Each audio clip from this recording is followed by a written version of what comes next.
उत्पत्ति अध्याय 29। उत्पत्ति अध्याय 29।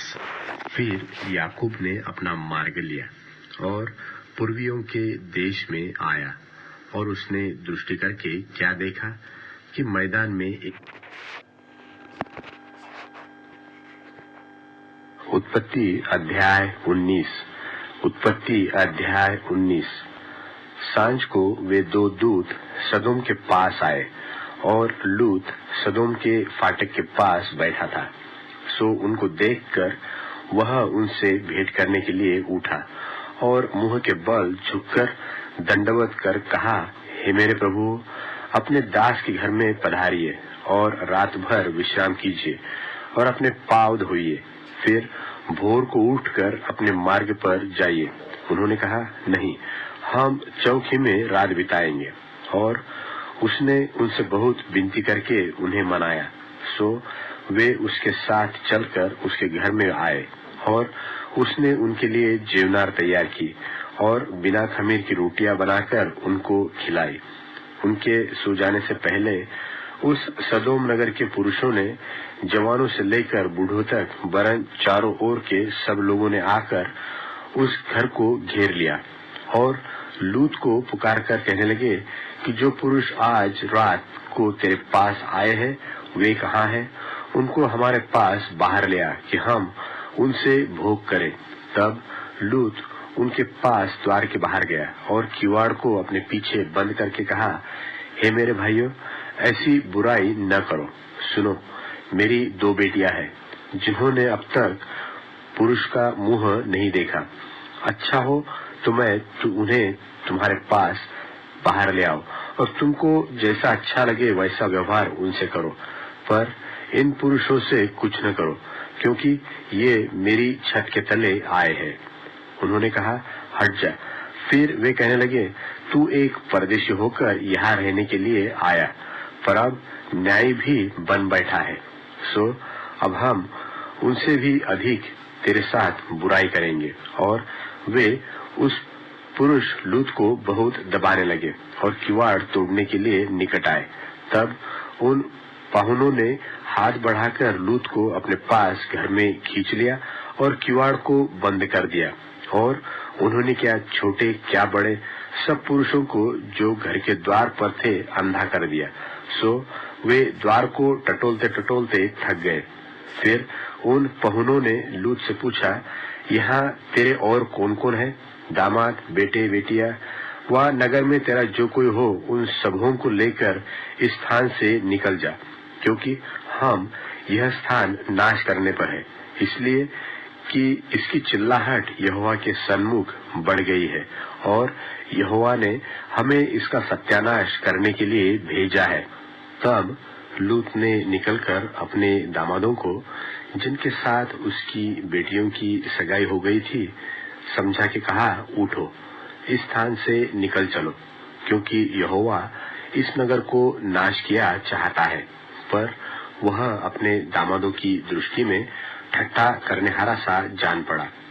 जब वह फटने लगी, तब दूतों ने लूत से फुर्ती कराई और कहा कि उठ, अपनी पत्नी और दोनों बेटियों को जो यहाँ है ले जा, नहीं तो तू भी इस नगर के अधर्म से भस्म हो जाएगा।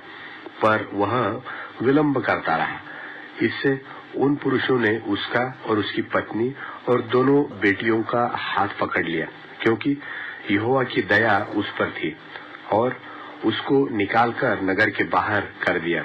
और ऐसा हुआ कि जब उन्होंने उनको बाहर निकाला, तब उसने कहा, अपना प्राण लेकर भाग जा, पीछे की ओर न ताकना और तराई भर में न ठहरना, उस पहाड़ पर भाग जाना, नहीं तो तू भी भस्म हो जाएगा।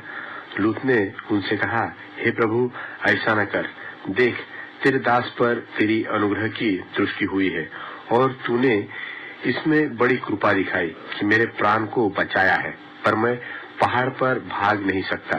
कहीं ऐसा न हो कि कोई आपत्ति विपत्ति मुझ पर आ पड़े और मैं मर जाऊं।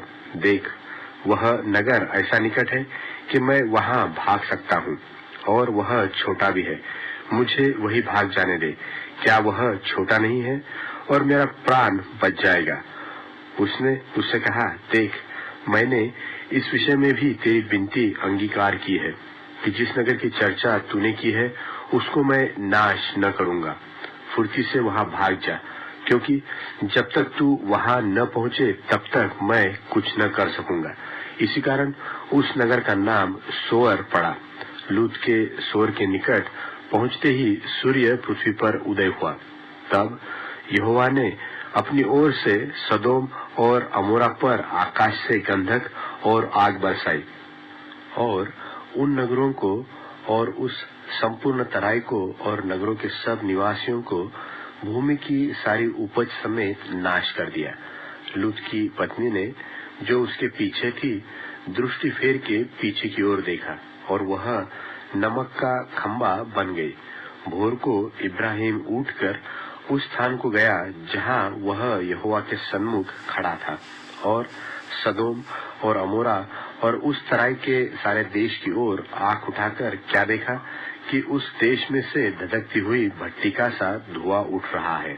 और ऐसा हुआ कि जब परमेश्वर ने उस तराई के नगरों को जिनमें लूत रहता था उलट पुलट कर नाश किया, तब उसने इब्राहिम को याद करके लूत को उस घटना से बचा लिया और लूत ने सोर को छोड़ दिया और पहाड़ पर अपनी दोनों बेटियों समेत रहने लगा, क्योंकि वह सोर में रहने से डरता था। इसलिए वह और उसकी दोनों बेटियां वहां एक गुफा में रहने लगे। तब बड़ी बेटी ने छोटी से कहा, हमारा पिता बूढ़ा है और पृथ्वी भर में कोई ऐसा मनुष्य नहीं जो संसार की रीति के अनुसार हमारे पास आए। सो आ, हम अपने पिता को दाख मधु पिलाकर उसके साथ सोए, जिससे कि हम अपने पिता के वंश को बचाए रखें। सो उन्होंने उसी दिन रात के समय अपने पिता को दाख मधु पिलाया। तब बड़ी बेटी जाकर अपने पिता के पास लेट गई, पर उसने न जाना कि वह कब लेटी और कब उठ गई। और ऐसा हुआ कि दूसरे दिन बड़ी ने छोटी से कहा, देख, कल रात को मैं अपने पिता के साथ सोई, सो आज भी रात को हम उसको दाख मधु पिलाए। तब तू जाकर उसके साथ सोना कि हम अपने पिता के द्वारा वंश उत्पन्न करें। सो उन्होंने उस दिन भी रात के समय अपने पिता को दाख मधु पिलाया और छोटी बेटी जाकर उसके पास लेट गई, पर उसको उसके भी सोने और उठने के समय का ज्ञान न था। इस प्रकार से लूत की दोनों बेटियां अपने पिता से गर्भवती हुई और बड़ी ने एक पुत्र को जन्म दिया। उसका नाम मोआब था। वह मोआब नाम जाति का, जो आज तक है, मूल पिता हुआ। और छोटी पुत्र भी एक पुत्र को जन्म दिया और उसका नाम बेनम्मी रखा। वह अम्मोन वंशियों का, जो आज तक है, मूल पिता हुआ। उत्पत्ति अध्याय 20। उत्पत्ति अध्याय 20। फिर इब्राहिम वहां से कूच करके दक्षिण देश में आकर कादेश और शूर के बीच में ठहरा और गरार में रहने लगा। और इब्राहिम अपनी पत्नी सारा के विषय में कहने लगा कि वह मेरी बहन है। सो गरार के राजा अबीमेलेक ने दूत भेजकर सारा को बुलवा लिया। रात को परमेश्वर ने स्वप्न में अबीमेलेक के पास आकर कहा, सुन, जिस स्त्री को तूने रख लिया है उसके कारण तू मर जाएगा, क्योंकि वह सुहागिन है। परंतु अबीमेलेक तो उसके पास न गया था। सो उसने कहा, हे प्रभु, क्या तू निर्दोष जाति का भी घात करेगा? क्या उसी ने स्वयं मुझसे नहीं कहा कि वह मेरी बहन है? और उस स्त्री ने भी आप कहा कि वह मेरा भाई है। मैंने तो अपने मन की खराई और अपने व्यवहार की सच्चाई से यह काम किया। परमेश्वर ने उससे स्वप्न में कहा, हाँ, मैं भी जानता हूँ कि अपने मन की खराई से तूने यह काम किया है, और मैंने तुझे रोका भी रखा कि तू मेरे विरुद्ध पाप न करे। इसी कारण मैंने तुझको उसे छूने नहीं दिया। सो अब उस पुरुष की पत्नी को उसे फेर दे, क्योंकि वह नबी है और तेरे लिए प्रार्थना करेगा और तू जीता रहेगा। पर यदि तू उसको न फेर दे तो जान रख कि तू और तेरे जितने लोग हैं सब निश्चय मर जाएंगे। बिहान को अबीमेलेक ने तड़के उठकर अपने सब कर्मचारियों को बुलवाकर ये सब बातें सुनाई और वे लोग बहुत डर गए। तब अबीमेलेक ने इब्राहिम को बुलवाकर कहा, तूने हमसे यह क्या किया है और मैंने तेरा क्या बिगाड़ा कि तूने मेरे और मेरे राज्य के ऊपर ऐसा बड़ा पाप डाला है। तूने मुझसे वह काम किया है जो उचित न था। फिर अबीमेलेक ने इब्राहिम से पूछा, तूने क्या समझकर ऐसा काम किया? इब्राहिम ने कहा, मैंने यह सोचा था कि इस स्थान में परमेश्वर का कुछ भी भय न होगा, सो ये लोग मेरी पत्नी के कारण मेरा घात करेंगे। और फिर भी सचमुच वह मेरी बहन है, वह मेरे पिता की बेटी तो है पर मेरी माता की बेटी नहीं। फिर वह मेरी पत्नी हो गई। और ऐसा हुआ कि जब परमेश्वर ने मुझे अपने पिता का घर छोड़कर निकलने की आज्ञा दी, तब मैंने उससे कहा, इतनी कृपा तुझे मुझ पर करनी होगी कि हम दोनों जहाँ जहाँ जाए वहाँ वहाँ तू मेरे विषय में कहना कि यह मेरा भाई है।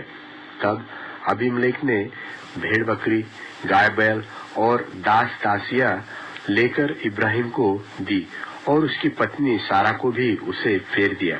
और अबीमेलेक ने कहा, देख, मेरा देश तेरे सामने है, जहाँ तुझे भावे वहाँ रह। और सारा से उसने कहा, देख, मैंने तेरे भाई को रुपए के 1000 टुकड़े दिए हैं। देख, तेरे सारे संगियों के सामने वही तेरी आंखों का पर्दा बनेगा और सबों के सामने तू ठीक होगी। तब इब्राहिम ने यहोवा से प्रार्थना की और यहोवा ने अबीमेलेक और उसकी पत्नी और दासियों को चंगा किया और वे फिर से गर्भवती होने लगी, क्योंकि यहोवा ने इब्राहिम की पत्नी सारा के कारण अबीमेलेक के घर की सब स्त्रियों की कोखों को पूरी रीति से बंद कर दिया था।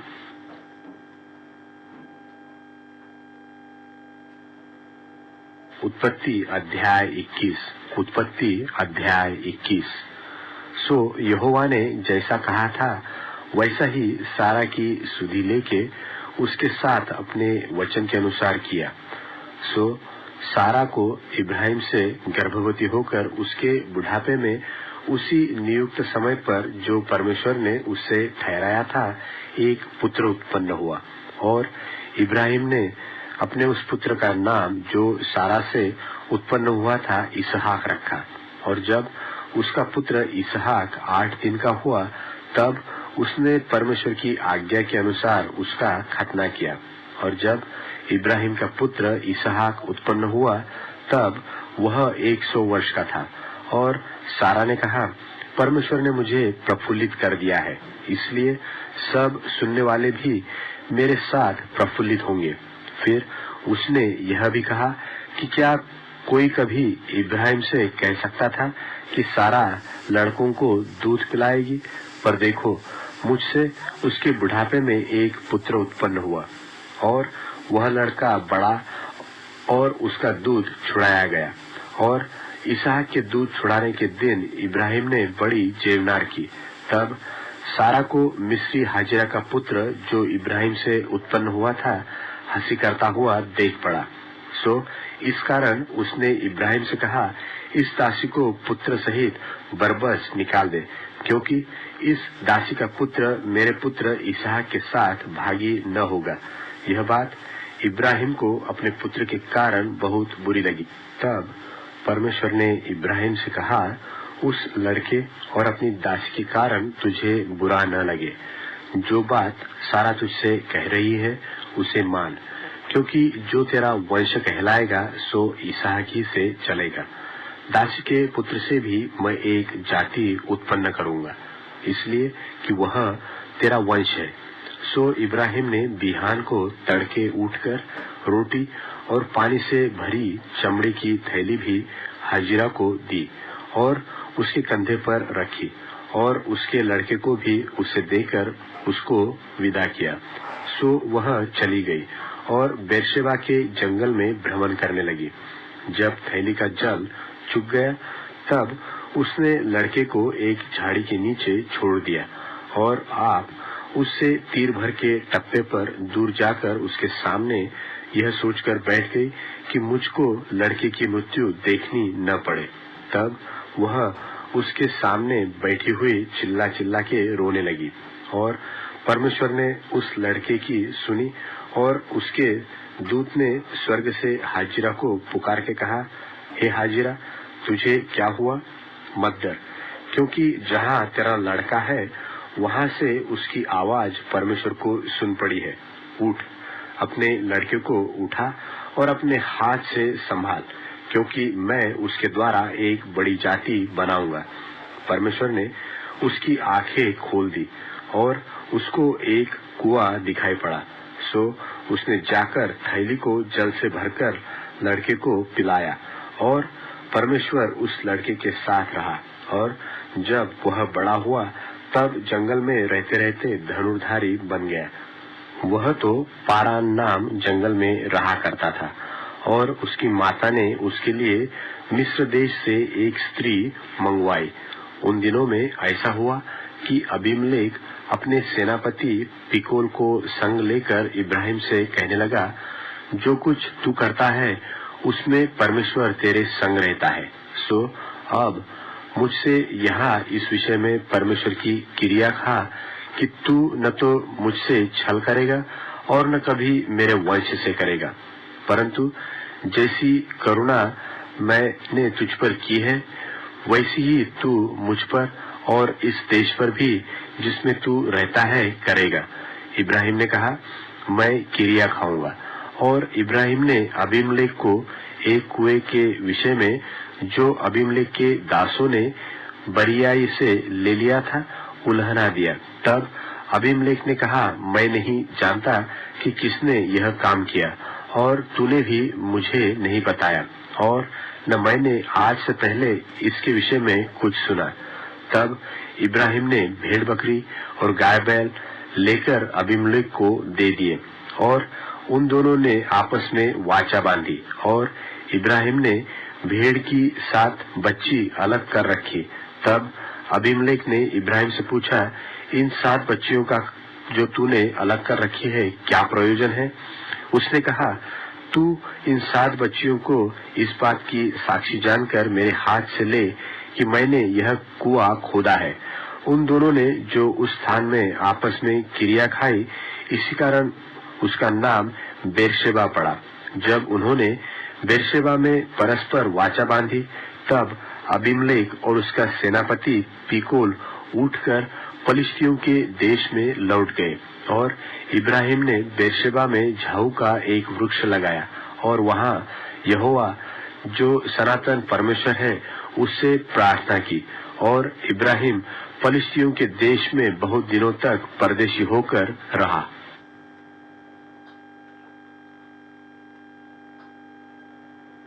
उत्पत्ति अध्याय 22। उत्पत्ति अध्याय 22। इन बातों के पश्चात ऐसा हुआ कि परमेश्वर ने इब्राहिम से यह कहकर उसकी परीक्षा की कि हे इब्राहिम। उसने कहा, देख मैं यहाँ हूँ। उसने कहा, अपने पुत्र को अर्थात अपने इकलौते पुत्र इसहाक को जिससे तू प्रेम रखता है संग लेकर मोरियाह देश में चला जा और वहां उसको एक पहाड़ के ऊपर जो मैं तुझे बताऊंगा होम बलि करके चढ़ा।